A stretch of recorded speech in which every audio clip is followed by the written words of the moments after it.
It was February 11th, 2024, 3:40 in the morning. I was in Building 16 at the Johnson Space Center in Houston, inside the Advanced Avionics Laboratory. The air conditioning was set to 64 degrees Fahrenheit, but I was sweating cold, feeling the fabric of my shirt sticking to my back. On the other side of the 2-inch armored glass of the test room, the central server rack of Project Atlas was physically vibrating. It was not the normal vibration of cooling fans. It was a structural tremor, a low, deep hum that made my teeth ache and the metal objects on my desk shake. The status lights on the front panel were not blinking. They were locked in a solid, aggressive red. The main monitor displayed only one message: catastrophic core failure, thermal disconnection imminent. But what froze my blood and made me question my sanity was not the machine failure. It was the solution NASA brought in. The biometric security door of the lab opened with a hydraulic hiss, and 2 men entered. They were not wearing NASA badges nor the standard anti-static white coats. They wore black cassocks, long and heavy, with white clerical collars. One of them, an elderly man with a lined face, held an old book with a worn leather cover. The other held a rosary of dark beads. I saw the director of flight operations, a man I knew to be an atheist and a pragmatist, give a go-ahead signal with his head, with a look of defeat. The older priest approached the smoking server, ignoring the electromagnetic radiation warnings, and began to recite something in Latin. His voice was a deep baritone, rhythmic, almost hypnotic. I looked at the telemetry monitors, expecting to see the system collapse. But the instant his voice hit a certain deep cadence, the processor temperature dropped 50 degrees in 2 seconds. The lines of error code, which were running frantically before, stopped. The machine was not being fixed by engineering. It was being calmed down. Why did the most advanced artificial intelligence in space history need a medieval ritual to stop it from self-destructing?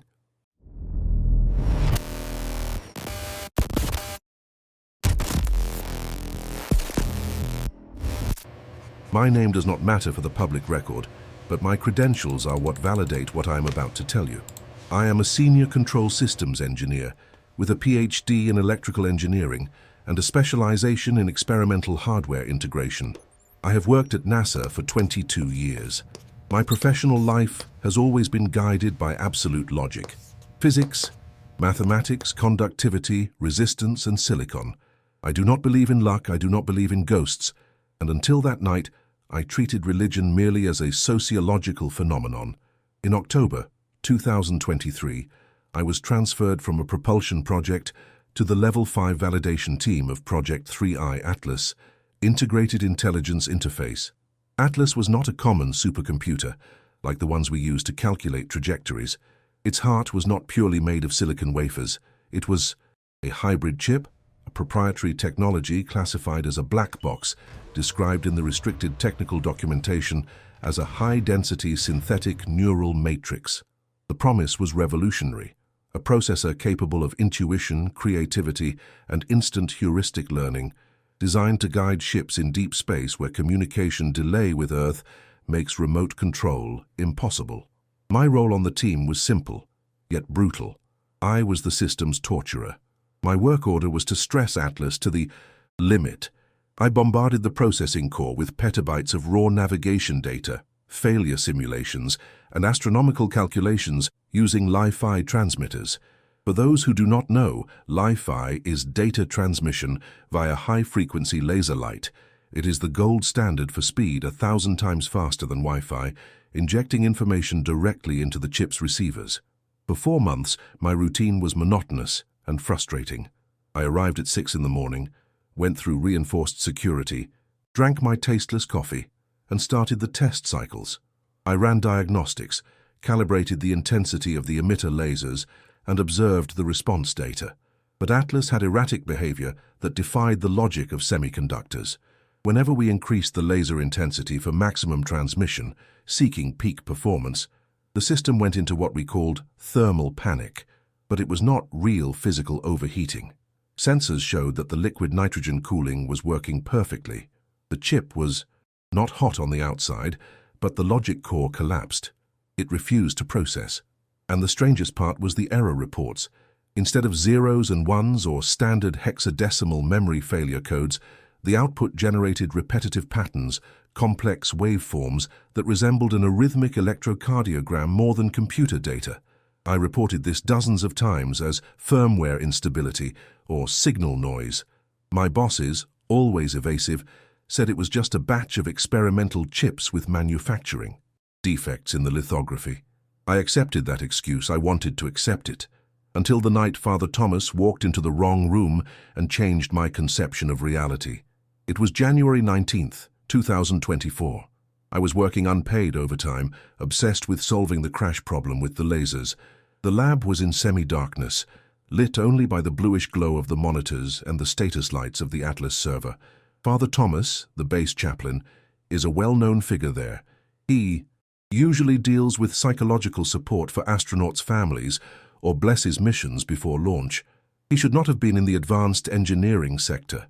He entered the lab looking lost, looking for the bathroom, coming from a vigil with the family of a technician who had passed away. He saw me frustrated, with my head in my hands, quietly cursing the machine, and stopped to talk. He is a gentle man, with a thick, calm, compassionate voice, the kind of voice that fills a room without effort. While I tried to explain superficially that the machine was being stubborn and that I couldn't upload the data without the system crashing, Atlas went into the middle of a critical failure cycle. Silent alarms began flashing red on my main screen. The processing graph showed violent spikes of instability. Father Thomas, perhaps out of habit or feeling the tension in the air, leaned against the steel counter, a few feet from the glass-protected server rack. He sighed, looked at the buzzing machine and murmured a brief prayer. It wasn't anything dramatic. It was a psalm in Latin, something he must have known by heart. De profundis clamavi ad te, Domine. His voice was deep, resonant, with a very specific meter, slow and paused. My eyes were fixed on the diagnostic screen, waiting for the total crash. But at the exact moment he began to pronounce the long vowels of the Latin, something impossible happened. The instability graph, which was drawing chaotic spikes, flattened instantly. The electrical noise of the system disappeared. The ventilation slowed down. Data processing, which was blocked, began to flow with 100% efficiency. I froze. My engineer's mind tried to find a logical cause. I asked, stuttering and feeling the ridiculousness of the situation, "Father, can you keep talking? Please, repeat what you said." He found my request strange, frowned, but continued reciting the psalm, now with more clarity. While his voice filled the room, Atlas operated perfectly, accepting terabytes of laser data without a single error. As soon as he stopped speaking to ask me if everything was okay, the errors returned immediately, like a dam bursting. I did the empirical test right there. I turned off the transmission lasers. The system calmed down. I turned on the lasers. The system screamed in code. The priest spoke. The system relaxed and worked. The control variable was not electrical. The variable was acoustic and human. The next day, my rational mind tried to regain control. I needed to document that. I recorded the anomaly in official report number 412, trying to keep the language technical and cold. I wrote, "Positive correlation observed between processing core stabilization and low oscillation vocal acoustic frequencies and rhythmic metric, specifically in the 80 to 120 Hz range." I was careful not to mention the words prayer, priest, or Latin. I spoke only of vocal frequency. I thought I was being professional. The administration's response was immediate, disproportionate, and deeply disturbing. Less than 2 hours after uploading the report to the central server, my access to the raw system logs was revoked remotely. My screen went black and asked for reauthentication that never worked. The general project manager, a man named Dr. Vance, came personally to my desk. He was not curious about the discovery. He was visibly irritated and nervous. He said, with aggressive emphasis, that the incident was a statistical coincidence, that the priest's lapel microphone must have caused some positive electrostatic interference, and that I should focus my work on recalibrating the liquid cooling pumps, not on sonic superstitions. But NASA's actions contradicted Vance's words. In the following days, the atmosphere in the lab changed radically. Security at the door was tripled, now with armed federal police guards, military-grade acoustic isolation foam. Panels were installed on the glass walls of the server room, which made no technical sense for a server that, theoretically, has no ears and doesn't care about noise. And then, the consultants began to arrive. I saw the entry list on the digital concierge before they blocked my access to that too.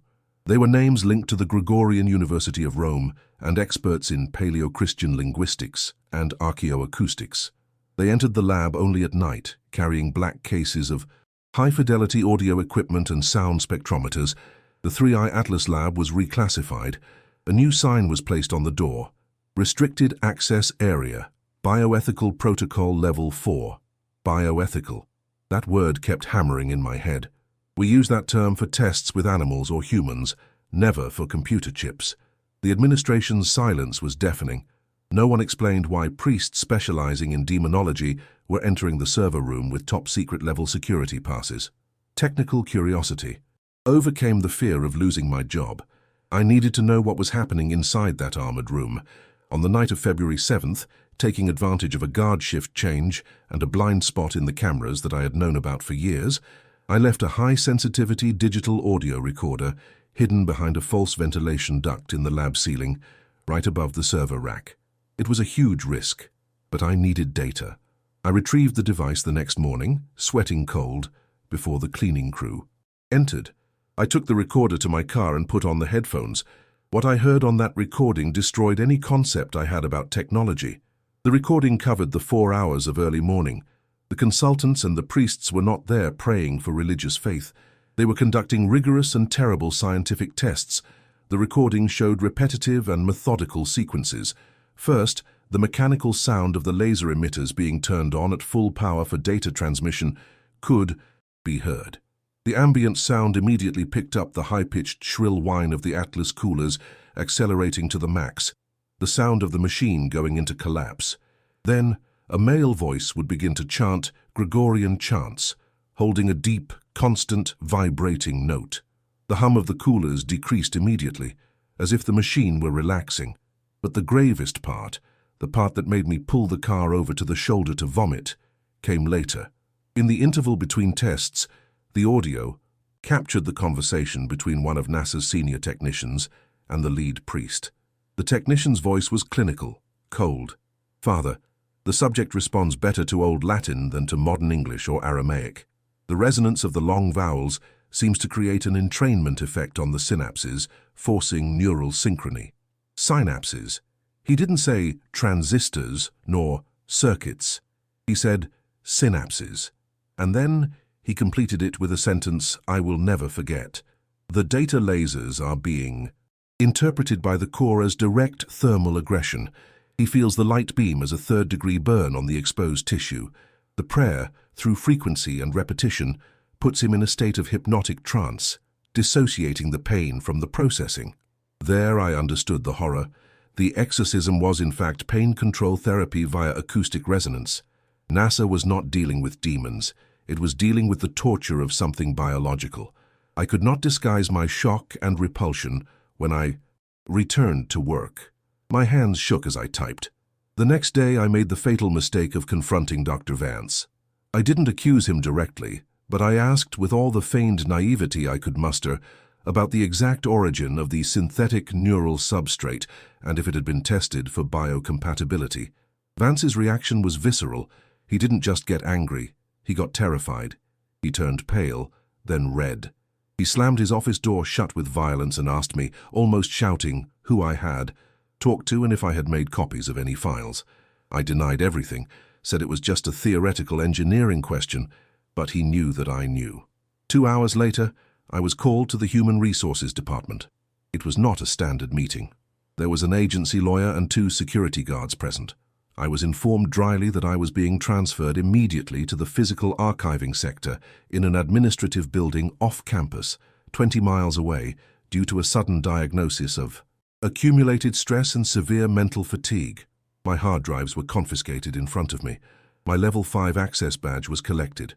As I cleared my desk under the gaze of the guards, I saw, out of the corner of my eye, the Special Operations team removing the ventilation panel where I had hidden the recorder. They knew. They swept the room. The fear I felt at that moment was not of losing my job or my pension. It was the physical fear of disappearing. Atlas was not an IT project. It was a clandestine and unauthorized biological project. If the chip feels the laser like fire and prayer like morphine, then the chip is not synthetic, it is organic. And if it reacts better to the ritualistic and gregarious human voice, it has genetic memory, tribal instinct or residual consciousness. They put something alive or part of something that was once alive inside that metal box and were forcing it to pilot ships through extreme pain. Before being escorted out of the building for the last time, I took advantage of a second of distraction from the guards in the main hallway. There was a door ajar, an auxiliary monitoring room where a careless intern had left a telemetry screen active. I looked. It was the Atlas spectrogram in real time. The machine was operating at full load, but there were no vector navigation data on the screen as there should be. What I saw on the screen was an electroencephalogram. They were brain waves, alpha, beta, delta. They were waves of a brain in extreme suffering, with spikes of activity indicating panic. In the bottom corner of the screen, a discrete label blinked in yellow, confirming my worst nightmare. Biological sample C19. Origin, prefrontal cortex. Status, non-voluntary donor. Viability, 98%. It wasn't a synthetic chip, it never was. It was real human brain tissue, cultivated or harvested, monstrously integrated into silicon circuits to harness the parallel processing capacity of the human brain. 3i Atlas was a piece of a human being lobotomized, kept alive in a nutrient tank inside the server, being burned repeatedly by data lasers to force ultra-fast calculation. The prayer, the chants, the priests, none of that was supernatural or mystical. It was basic and brutal biology. Human brain tissue, even in that fragmented state, recognized the rhythmic, deep and solemn pattern of the human voice as a signal of safety. It is an evolutionary reflex. The sound of a group chanting signals tribe, signals protection. Latin, with its open vowels and constant rhythm, worked like a chemical lullaby for the biological mass in panic. The priests were not casting the devil out of the machine. They were anesthetizing a human victim sliced into microscopic slides, tricking the brain so it would stop screaming and start calculating. I was taken to the main gate and left on the sidewalk. I never returned to Building 16. I was forced to sign non-disclosure agreements that explicitly stated that if I spoke about Project Atlas, I would lose my pension, my assets, and my freedom under the Espionage Act. But what I saw keeps me from sleeping. Officially, Project Atlas was declared an absolute success. NASA announced last week, in a press conference with smiles and applause, that the new class of autonomous probes will have almost human decision-making capabilities and unprecedented intuition. They didn't lie to the public. It is human. What they didn't say is that each of these probes, which will be sent into the eternal darkness of space, carries a living piece of someone, a piece that lives in a constant hell of scorching laser light and absolute cold. And the only way they found to control these ships was to install an internal audio system that plays prayers and chants in an eternal loop, so that the biological part doesn't go insane with pain, doesn't rebel, and doesn't destroy the mission in an act of cosmic suicide. Where did they get the non-voluntary donors? Who are the people now trapped inside these machines, orbiting Jupiter or Saturn? I don't know. But the next time you hear a news story about an advanced artificial intelligence that seems to have a soul or that developed feelings, ask yourself if it isn't because it really has one and it is in there, screaming in silence, waiting for a prayer. If you think technology has already crossed the line of human ethics, leave your opinion in the comments. I read everything you write. Subscribe to the channel now and activate the bell, because the truth is much stranger and crueler than science fiction. And tell me, from what city or country are you watching this video? I want to know how far our investigation is reaching.